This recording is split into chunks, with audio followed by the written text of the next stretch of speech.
inhibe el desarrollo de precursores leucocitarios en la médula ósea. También se necesita, es una forma de aumentar la sobrevivencia del trasplante. Otras formas de inhibir la proliferación de linfocitos, micofenolato mofetil, rapamicina, y toda una gama de anticuerpos contra las moléculas linfocitarias. Anticuerpos anti-CD3, anticuerpos anticadena alfa del receptor de interleuquina 2, ya hemos visto el asa autocrina de estimulación de mitosis de interleuquina 2. Hay un bloqueo de la activación y se favorece su destrucción por opsonización. Estos anticuerpos, aparte de bloquear la estimulación, también actúan como opsonidas.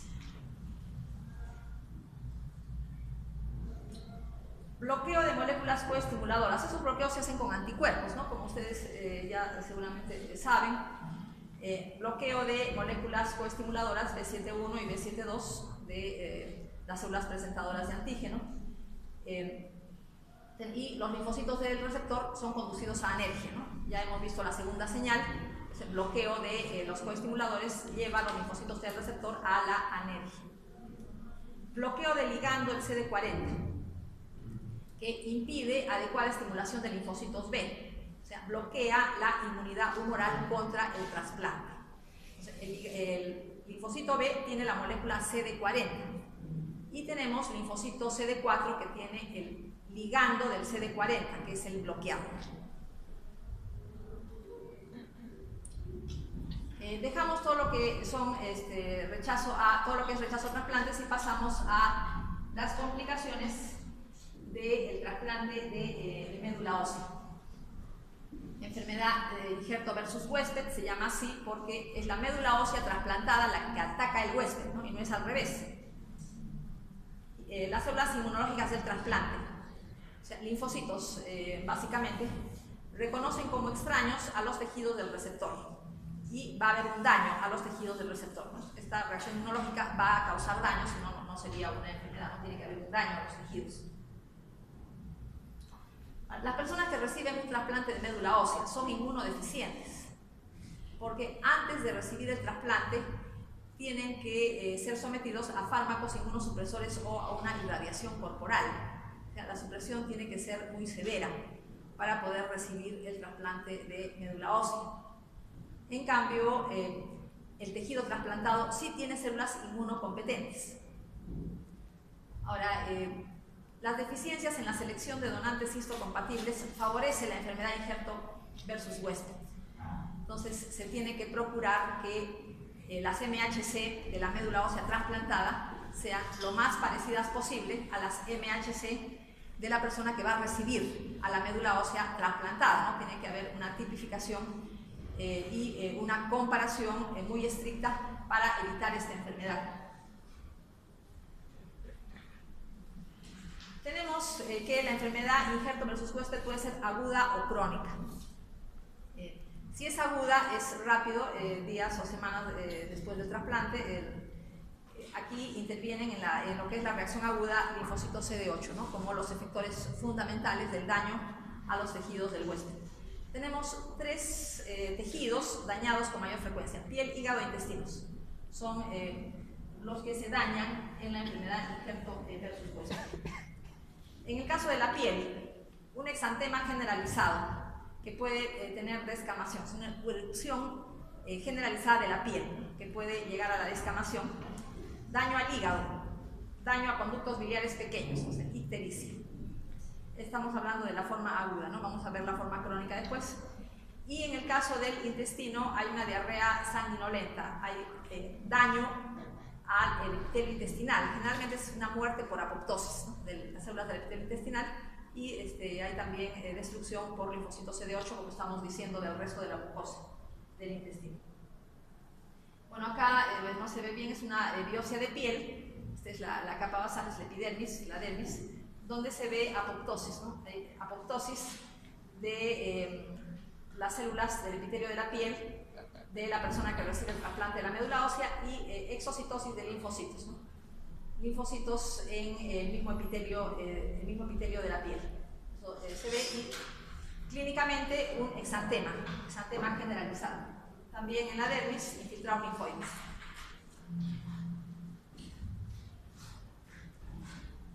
crónica.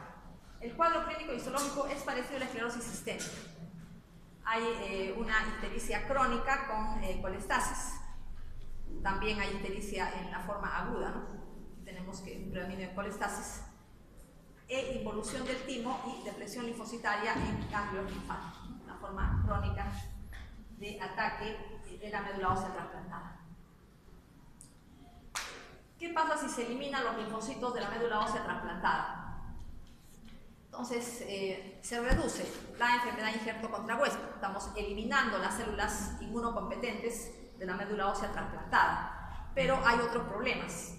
Entonces, no hay enfermedad injerto contra huésped, pero el trasplante no prenda, el trasplante se rechaza rápido. Ese es uno de los problemas de eliminar todos los linfocitos de la médula ósea a trasplantar.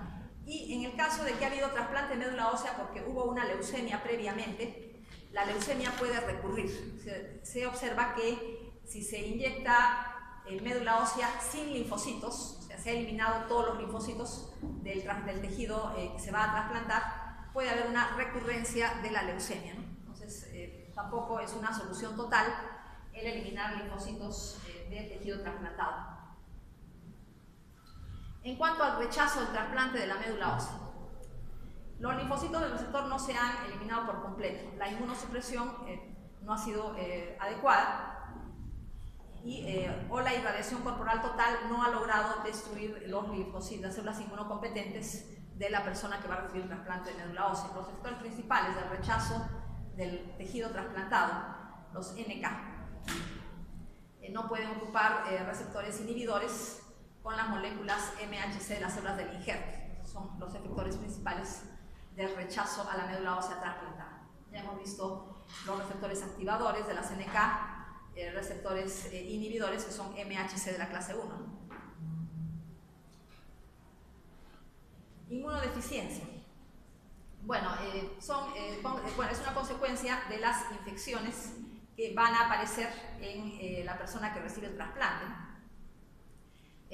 Una complicación que es, digamos, muy severa puede conducir a la muerte, neumonitis por citomegalovirus, ¿no? Pero esto es, digamos, un daño muy llamativo, una infección que puede conducir a la muerte, pero ya ustedes saben que la inmunodeficiencia implica una susceptibilidad a toda una gama de infecciones. Pasamos al tema de inmunodeficiencias primarias. Aquí tenemos las inmunodeficiencias de anticuerpos de tipo humoral y las inmunodeficiencias de tipo celular. Vamos a empezar con las deficiencias de anticuerpos por trastornos genéticos. Por eso se llaman primarias, son genéticas. A-gamma-globulinemia ligada al sexo tipo bruto. Y ligada al sexo significa que el gen que codifica la molécula que está alterada se encuentra en el cromosoma X, ¿no? Ligada al sexo. Y A-gamma-globulinemia quiere decir que no hay gamma-globulina, o sea, no hay anticuerpos, no se producen anticuerpos, por eso tenemos una inmunodeficiencia de tipo humoral, falla la maduración de los linfocitos B. Tenemos que los linfocitos B tienen un estadio muy inmaduro que se llama linfocito pre-B. A nivel del linfocito pre-B se reordenan los genes de las cadenas pesadas y se expresan en la superficie junto a cadenas ligeras sustitutas. Vamos a ver un esquema, que es un esquema que lo tienen en su libro. Entonces tenemos aquí primero la célula madre pluripotente y después tenemos la célula precursora de la serie amiloide linfoide. Linfocito estadio muy temprano, linfocito pro-B. Tenemos también un equivalente, ¿no? Linfocito T muy temprano, es pro-T. Pero pro-B madura ligeramente hasta células pre-B. ¿Cuál es la diferencia entre el linfocito pro-B y pre-B? El pre-B ya tiene cadenas pesadas, ya fabrica cadenas pesadas de inmunoglobulinas, pero solo cadenas pesadas, no fabrica cadenas ligeras. Entonces aquí se expresan las IgM junto a cadenas ligeras sustitutas. Y acá se detiene la maduración del linfocito B porque no puede sintetizar cadenas ligeras. La deficiencia inmunológica no le permite sintetizar cadenas ligeras. O sea, aquí tenemos A-gamma-globulinemia ligada al cromosoma X, o sea, ligada al sexo. Hemos dicho que en el cromosoma X se encuentra la enzima que está deficitaria. Entonces tenemos un bloqueo en la maduración del linfocito al estadio del linfocito pre-B. No puede sintetizar cadenas ligeras.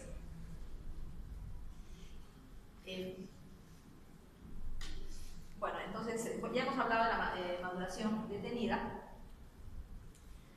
Si no se pueden formar cadenas ligeras, solamente cadenas pesadas no sería un anticuerpo normal, ¿no? Entonces el anticuerpo no se puede formar normalmente. Entonces, la mutación, hemos dicho la mutación está en el cromosoma X. Es una enzima, tirosina quinasa citoplasmática asociada al receptor de antígenos de las células B, necesaria para la síntesis de cadenas ligeras y terminación de la maduración. La inmunidad celular es normal, o sea, los linfocitos T son normales, solamente fallan los B. Falla la producción de anticuerpos. Se trata de una herencia recesiva ligada al sexo. Entonces ya hemos dicho dónde se ubica, se ubica en el cromosoma X ligada al sexo, es una herencia recesiva. ¿Qué pasa con la deficiencia de anticuerpos? ¿Cuáles son las consecuencias? Predispone a infecciones del aparato respiratorio, tipo faringitis, sinusitis, otitis media, bronquitis, bronconeumonía, aparato respiratorio en general, pero también de la piel y conjuntiva. Deficiencia general de anticuerpos. ¿Qué bacterias requieren de anticuerpos de manera fundamental para ser eliminadas? Las bacterias cuya eliminación depende de fagocitosis, porque para la fagocitosis los anticuerpos actuarían como opsonizantes. Entonces la fagocitosis está alterada porque falta la opsonización. En este caso las opsoninas serían los anticuerpos. Entonces tenemos las bacterias tipo Haemophilus influenza, neumococo, Streptococcus aureus, Staphylococcus aureus, Streptococo y meningococo. Requieren anticuerpos. Los anticuerpos son importantes en su eliminación. Enterovirus, infecciones por enterovirus tipo Osaki y ecovirus. Vacuna oral contra la poliomielitis. ¿Qué pasa con estos casos? La vacuna contra la poliomielitis tiene un virus vivo atenuado, pero es un virus vivo. Entonces, normalmente, ¿qué pasa con los niños que reciben la vacuna contra la poliomielitis? Tienen una respuesta inmunológica, fabrican anticuerpos. Pero estos pacientes no pueden fabricar anticuerpos y hay una poliomielitis paralítica, o sea, se produce la enfermedad en estos pacientes, cosa que no pasa con los niños normales. Ahora, tienen una infección persistente por Giardia lamblia. Para la eliminación de Giardia lamblia es muy importante la IgE local, la IgA secretora a nivel del duodeno. Y hay una deficiencia general de anticuerpos, donde también falta la IgA. Y lógicamente la IgA secretora. Entonces, las infecciones por Giardia lamblia o las parasitosis por Giardia lamblia tienden a ser crónicas. Predisposición a infecciones, solamente a partir de los 6 meses. ¿Qué pasa antes de los 6 meses? No hay una predisposición a infecciones, porque durante la vida uterina las inmunoglobulinas de la madre atraviesan la placenta, pero solamente las inmunoglobulinas G. Las inmunoglobulinas de tipo M no pueden pasar la placenta, como ustedes saben, ¿no? Porque son muy grandes. Las inmunoglobulinas de tipo G, que son más chicas, moléculas más pequeñas, sí pueden pasar la placenta. Entonces, el niño nace con anticuerpos de la madre, entonces nace protegido. Pero las inmunoglobulinas son proteínas, tienen una vida media y poco a poco van disminuyendo, se van degradando como parte de que sean proteínas que tienen una vida media limitada. A los 6 meses estas inmunoglobulinas ya desaparecieron y el niño queda ya con su cuadro clínico de deficiencia de anticuerpos evidente, se empiezan las infecciones. Bueno, acá tenemos, ya lo mencioné, ¿no? La deficiencia de la tirosina quinasa tipo Bruton y se queda el linfocito detenido en estadio pre-B y los anticuerpos no se pueden formar, ¿no? Porque esas inmunoglobulinas son inmunoglobulinas incompletas. ¿Qué pasa con los tejidos linfoides? Zonas B de tejidos linfoides están hipoplásicas, ¿no? folículos linfoides hipoplásicos. Hay una deficiencia en linfocitos B. Ausencia de células plasmáticas, una ausencia completa de células plasmáticas. Y las células B en sangre están disminuidas, pero son células B inmaduras. Tratamiento, administración parenteral de inmunoglobulinas. Como no pueden fabricar anticuerpos, entonces se les tiene que inyectar inmunoglobulina para la prevención de estas infecciones al aparato respiratorio, fundamentalmente. Tenemos la inmunodeficiencia variable común. También es de anticuerpos. Es parecida a la anterior. Todos los tipos de anticuerpos, generalmente a veces solamente deficiencia de inmunoglobulina G. Se llama variable porque el patrón de herencia y el cuadro clínico son variables, ¿no? La gravedad es variable, por eso se le llama así. Patrón de herencia variable quiere decir que puede ser autosómico dominante, autosómico recesivo, etc. Los familiares de estos pacientes tienen una elevada incidencia de deficiencia selectiva de IgA. Entonces, se considera que hay una relación entre la inmunodeficiencia variable común y la deficiencia selectiva de IgA. Las familias pueden tener miembros con uno de los trastornos o con el otro. Los linfocitos B son incapaces de diferenciarse hacia células plasmáticas. Entonces, tampoco se forman anticuerpos. Cuadro clínico similar a la de A-gamma-globulinemia ligada al sexo. Ya hemos visto el tipo de infecciones que predominan en estos pacientes. También hemos visto el tratamiento, que debe ser similar. ¿Cuál es la diferencia? Que más bien en las zonas B de tejidos linfoides periféricos están hiperplásicos, en la inmunodeficiencia variable común. En cambio, en la A-gamma-globulinemia tipo Bruton, las zonas B de tejidos linfoides están hipoplásicas. Tienen predisposición a desarrollar linfomas y cáncer de estómago. Eso también es propio de la forma variable común, ¿no? Que no se ve en la forma de Bruton. Y pueden haber fenómenos de autoinmunidad. Hemos dicho que la inmunodeficiencia variable común se relaciona, ¿no?, con la deficiencia selectiva de IgA, pero esta es la inmunodeficiencia primaria más frecuente, deficiencia selectiva de IgA. Pero la IgA no solamente está ausente en secreciones, ¿no?, sino también en la sangre. A veces es adquirida, infecciones por toxoplasmosis, sarampión, o puede ser también de tipo congénito o de tipo genético. Predisposición a infecciones respiratorias, gastrointestinales y genitourinarias, ¿no?, que requieren de inmunoglobulina A de tipo secretor, evidentemente. A veces puede ser asintomática. Un número de infecciones muy escaso que a veces es difícil de distinguirlo de las personas normales. O sea, la gravedad de la alteración es variable. Puede coexistir con deficiencias de subclases de IgG. De las subclases de IgG, las más frecuentes son las deficiencias de inmunoglobulina G2 e inmunoglobulina G4. Son subclases de inmunoglobulina G. Y también hay una tendencia a alergia y trastornos autoinmunes. Pueden tener anticuerpos anti-IgA, o sea, no producen inmunoglobulina A, no la producen y no la reconocen como propia. Entonces pueden tener anticuerpos anti-IgA. Entonces, ¿qué es lo que pasa cuando reciben una transfusión? Que puede tener cantidades pequeñas de plasma. El paquete globular puede tener cantidades pequeñas de plasma, pero ese plasma tiene inmunoglobulina A, es una donación, no es una transfusión. Como el paciente algunas veces tiene anticuerpos anti-IgA, puede haber un shock anafiláctico, ¿no?, por la transfusión. Síndrome de hiper-IgM. Ya por el nombre podemos deducir, hiper-IgM, hay un exceso de IgM. Exceso de IgM y una deficiencia de las otras inmunoglobulinas.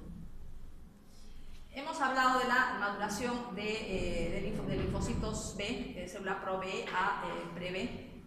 La célula pre-B sintetiza IgM e IgD, pero a nivel de cadenas pesadas nada más, como ya lo hemos dicho. Pero esta célula pre-B tiene que pasar a célula B inmadura y experimentar lo que se llama cambio de isotipo o switching. Y de sintetizar IgM e IgD inmaduras pasa a sintetizar el resto de inmunoglobulinas y inmunoglobulinas maduras también. Para esto, para el switching, se requiere la cooperación de los CD4 y también la interacción CD40-CD40L. tenemos un esquema. Entonces, ¿qué es lo que pasa? Tenemos el linfocito Pro-B, el linfocito Pre-B que ya fabrica cadenas pesadas. Luego tenemos la célula B inmadura. La célula B inmadura que tiene ya anticuerpos completos. Pero para pasar a sintetizar las IgM con una afinidad mayor, para que se produzca la maduración de la afinidad y se produzca la síntesis de las otras inmunoglobulinas, IgG y IgA, necesita la cooperación del linfocito CD4. El linfocito CD4 tiene CD40L y el linfocito B tiene CD40 y tiene que haber la interacción para la maduración. Entonces, ¿dónde se produce el bloqueo?